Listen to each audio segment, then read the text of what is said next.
Hello guys, स्वागत है आपका इग्नो क्लासेस में। आज हम करने वाले हैं BHIC 133 यूनिट 3 क्षेत्रीय राज्य। इसमें हमने शुरू किया था पढ़ना क्षेत्रीय शक्तियाँ जो थी मध्य और पूर्वी भारत में, जैसे कि मालवा हो गया और जौनपुर, ये हम पढ़ चुके थे। और अब हम पढ़ेंगे बंगाल के बारे में। तो जो बंगाल है वो दिल्ली से काफ़ी दूरी पर स्थित था और अपनी भौगोलिक राजनीतिक परिस्थितियों के कारण इस पर दिल्ली के सुल्तान द्वारा अपना कड़ा नियंत्रण रख पाना काफ़ी मुश्किल था। ठीक है, तो राज्य के गवर्नरों ने इस दूरी का पूरा लाभ उठाया। जैसे ही केंद्रीय सत्ता कमज़ोर हुई, मतलब कि जो एक बड़ा सा संगठन यहाँ पे शासन कर रहा था वो जैसे ही कमज़ोर हुआ, तो छोटी छोटी रियासतों ने, कुलीन वर्गों ने स्वतंत्र होने की कोशिश की। तो पहले भी 1225 में इल्तुतमिश ने स्वयं अपनी सत्ता को स्थापित करने के लिए बंगाल के विरुद्ध सैनिक अभियान भेजा था, लेकिन उसका कुछ खास असर नहीं हुआ और बलबन को बंगाल के गवर्नर तुगरिल बेग के विद्रोह को कुचलने में लगभग 3 वर्ष का समय लग गया था। तो बंगाल पर दिल्ली सल्तनत के प्रभुत्व को बनाए रखने के लिए बलबन ने अपने पुत्र बुगरा खां को 1281 में बंगाल का गवर्नर नियुक्त कर दिया। जो बुगरा खां था उसने बलबन की मृत्यु के बाद, जो 1287 में हुई थी, स्वयं को दिल्ली सल्तनत के सिंहासन का दावेदार प्रस्तुत करने के स्थान पर बंगाल का शासक बने रहने का निर्णय ले लिया। ठीक है, तो बाद में अगर देखेंगे हम तो 1301 में जो गयासुद्दीन तुगलक था वो लखनौती की ओर सैनिक अभियान के प्रस्थान करता है, लेकिन जो मोहम्मद तुगलक है उसके टाइम में बंगाल के प्रति अधिक प्रभावशाली नीति का अनुसरण किया गया है। मोहम्मद तुगलक ने अपने वफादार समर्थकों को लखनौती, सोनारगांव और संतगांव का गवर्नर नियुक्त किया। इससे शक्तिशाली गुटों के मध्य संतुलन स्थापित करने में सफलता भी प्राप्त होती है और इसके कारण स्थानीय प्रभावशाली तत्वों की शक्ति को कम करने में भी मदद मिलती है और दिल्ली के नियंत्रण में वृद्धि होती है। तो फिर भी समय समय पर बंगाल की ओर से दिल्ली के प्रभुत्व को चुनौती मिलती रही थी। बंगाल जो है वो 2 शक्तिशाली वंशों द्वारा शासित हुआ था, पहला इलियास शाही और हुसैन शाही। ठीक है, तो इन दोनों के बीच में छोटे अंतरालों में राजा गणेश और IBC नायो ने शक्ति अधिकृत की थी। तो बाद में बंगाल जो था वो शेरशाह सूर और हुमायूं के आक्रमणों का शिकार बना।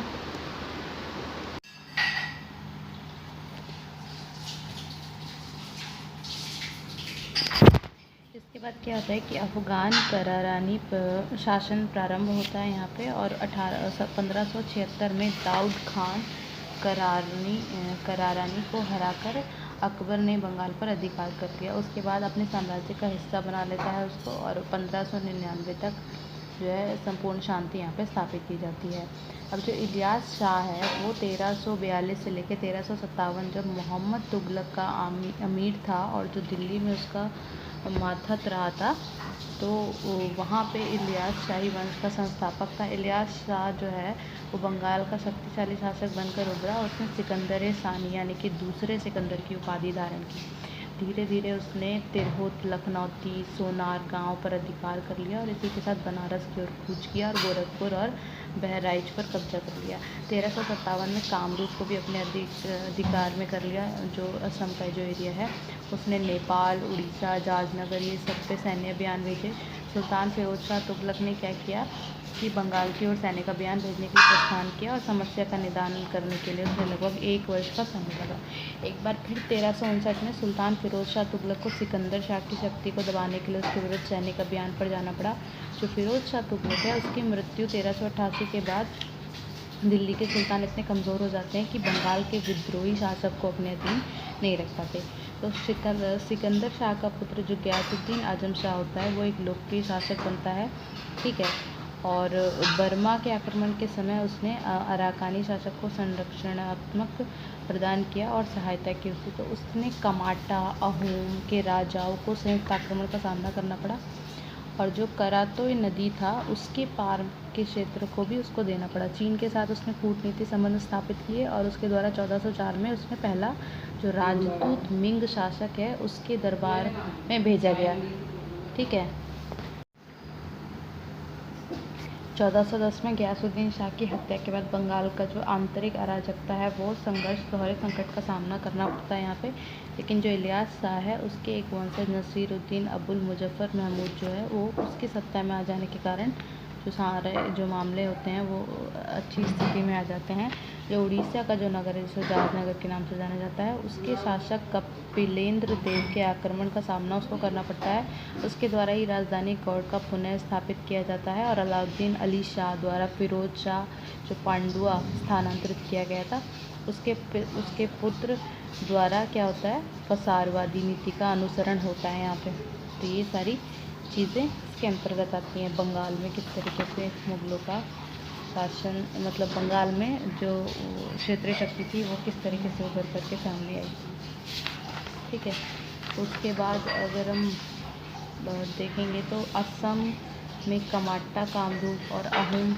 ठीक है, उसके बाद उड़ीसा ये पूर्वी और मध्य भारत में है। उसके बाद उत्तर और पश्चिमी भारत में कश्मीर आ जाता है और उत्तर पश्चिमी में राजपूताना आ जाते हैं। राजपूताना में भी कई सारे मतलब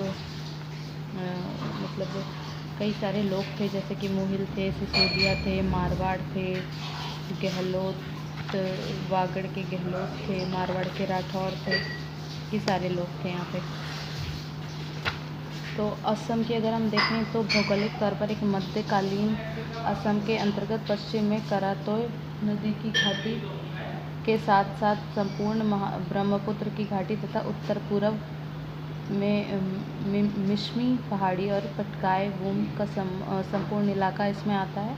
और इसके जो पूर्व का एरिया उसमें बर्मा राज्य की सीमा तक का समांतर पूरा है। 13वीं सदी से 15वीं सदी तक असम के अंदर चूटिया, अहोम, कोच, दिमासा, त्रिपुरी, मणिपुरी, खासी, जेंदे जैसी कबीलाई राज्य व्यवस्थाएं जो है यहाँ पे विद्यमान है।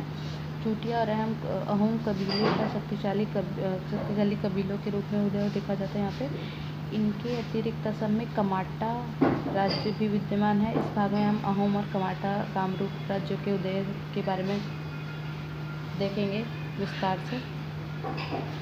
तो जो कमाटा कामरूप है वो मध्यकालीन कमाटा राज्य में ब्रह्मपुत्र घाटी, जो रंगपुरा को छोड़ करके भूटान, कूच बिहार में मेमन सिंह तथा गारो पहाड़ी, ये सारा जो क्षेत्र आता है इसमें राय संध्या के काल और कामरूप कमाटा राज्य की राजधानी था। लेकिन कचारी राज्य के प्रसार ने राय संध्या को अपनी राजधानी को कामरूप से कमाटा ले जाने के लिए बाध्य किया और तभी से इनको कमाटा कामरूप कहा जाता है। तो जैसे कि हमने देखा कि मोहम्मद गौरी ने एक सेनापति बख्तियार खिलजी 1206 में कमाटा पर आक्रमण किया था उसने, लेकिन उसके लिए ये अभियान एक त्रासदी साबित हुआ क्योंकि यहाँ पर उसके जो सैनिक अभियान था वो रद्द हो गया। उसकी सेना पूर्ण रूप से नष्ट ही हो गई थी। फिर 1227 में सुल्तान गयासुद्दीन इवाज़ ने भी कामरूप पर अधिकार करने का प्रयास किया। उसकी भी राय पृथ्वी के हाथों वही हर्ष हुआ जो बख्तियार खिलजी का हुआ था। बाद में इल्तुतमिश के पुत्र नसीरुद्दीन महमूद ने भी यही किया, तो उसकी शक्ति को कुचलने में उसको सफलता प्राप्त हुई। 1255 में मलिक युजबेक ने कामरूप पर आक्रमण किया और बाद में उसका भी वही हाल हुआ जो बख्तियार खिलजी का हुआ था। उसकी सेना शीघ्र ही शक्तिविहीन हो गई और मलिक युजबेक गंभीर रूप से घायल हो गया और शीघ्र ही 1257 में उसकी मृत्यु हो गई। सिंह ध्वज के शासनकाल 1300 से 1305 में बंगाल के सुल्तान शमसुद्दीन फिरोज शाह ने 1303 में ब्रह्मपुत्र को पार करते हुए मेमन सिंह और सिलहट पर अधिकार कर लिया। कामरूप राज्य सदैव अहोम साम्राज्यवादी योजनाओं का शिकार रहा, जो कामरूप था। बुरंजी साहित्य में कमाटा, बुरंजी एक साहित्य है जिसमें कमाटा के शासक सिंधु राय के विरुद्ध अहोम राजा सुकाफा का हमारे को सफलता की वर्णन मिलती है। सिंधु राय ने सुकाफा की अधीनस्थ को स्वीकार कर लिया था, लेकिन उसके उत्तराधिकारी प्रताप ध्वज ने अहोम राजाओं को नजराना देना बंद कर दिया था। तो इससे क्या हुआ, सुंखागफा ने फिर कमाटा राज्य पर आक्रमण किया और फिर एक लंबी लड़ाई और भारी नुकसान तक ये सारी चीज़ें चलती रहीं। 14वीं सदी में कमाटा राज्य की एक महत्वपूर्ण विशेषता भूयान सरदारों का महान विद्रोह है। भूयान सरदार थे जिनका एक विद्रोह हुआ था, जिन्होंने अस्थिर परिस्थितियों का लाभ उठाया था। चचेरे भाइयों धर्म नारायण और दुर्लभ नारायण के बीच उत्तराधिकारी का जो युद्ध हो रहा था उसका इन लोगों ने फायदा उठाया। प्रारंभ में भूयान सरदारों का विद्रोह असफल रहा क्योंकि दुर्लभ नारायण तथा अरिमता की शक्ति इनमें कहीं अधिक थी, लेकिन अरिमता की मृत्यु के बाद उत्तराधिकारी भूयान सरदारों के प्रहारों का सामना कर सकने में कमज़ोर साबित हुई और 15वीं सदी में मध्य में राय पृथु ने वंश को भूयान सरदारों के ख्यान वंश द्वारा उखाड़ फेंक दिया और नीलध्वज ने इस नए वंश की स्थापना की, जिसे नीलांबर ख्यान वंश का शक्तिशाली बोला जाता है। तो अपने राज्य की सीमाओं को करातोया से बरनदी तक बढ़ाया और अबीसिनियाई गुलामों ने बंगाल में अराजकता की जो स्थिति से नीलांबर में उसका लाभ उठाते हुए बंगाल के पूर्वी और उत्तर भाग पर अधिकार करके सफलता प्राप्त करी। अलाउद्दीन हुसैन शाह जो था उसने नीलांबर की शक्ति को कुचल दिया और उसके साथ जो ख्यान वंश था उसका अंत कर दिया। उसके बाद अगर हम देखें अहोम के बारे में, अहोम का संबंध जो है वो दक्षिण पूर्वी एशिया के ताय कबीले की उपशाखा माओ शान से था। ठीक है, 1228 में अहोम ऊपरी जो बर्मा है जहाँ पे स्थित मोंगांग नामक प्रदेश और यूनान को छोड़कर 1253 में ऊपरी असम दिखोऊ घाटी, ठीक है, में अंतिम तौर पर बस गए थे। उन्होंने चराय देव को अपने राज्य की राजधानी बनाया। माओ शान कबीले का सुकापा प्रथम अहोम शासक और उसने चुटियो, मोरान, बोरियो, नागो, कचारियो और कमाटा, ये बहुत सारे नाम है जो याद करने पड़ेंगे, तो इन सबको अपने अधीन कर लिया। उसका जो पुत्र था सुत्यूफा, उसने कचारियों को पराजित करके अपने प्रभुत्व क्षेत्र को दक्षिण की ओर ब्रह्मपुत्र के किनारे कामंग तक बढ़ा दिया। जो सुखांगफा था उसके अधीन अहोम शासक जो था वो संपूर्ण ब्रह्मपुत्र घाटी में सर्वोच्च शक्ति बन गया। तो जो सुखांगफा की मृत्यु होती है तो वहाँ पर रिक्तता पैदा हो जाती है। अहोम शासनकाल का एक महत्वपूर्ण पहलू ये है कि बिस्वा सिंधा के अधीन कोचों का संघर्ष होता था यहाँ पे, ठीक है, और कोच शासक जो थे वो नारायण और उसके सेनापति चिला राय ने अहोम सत्ता का तख्ता पलट करने की कोशिश की, लेकिन जो 1565 में अहोम इस क्षेत्र के सर्वाधिक प्रबल शक्ति के रूप में उभर कर सामने आया। ये था अहोम, ठीक है। इसके बाद अगर हम बात करेंगे तो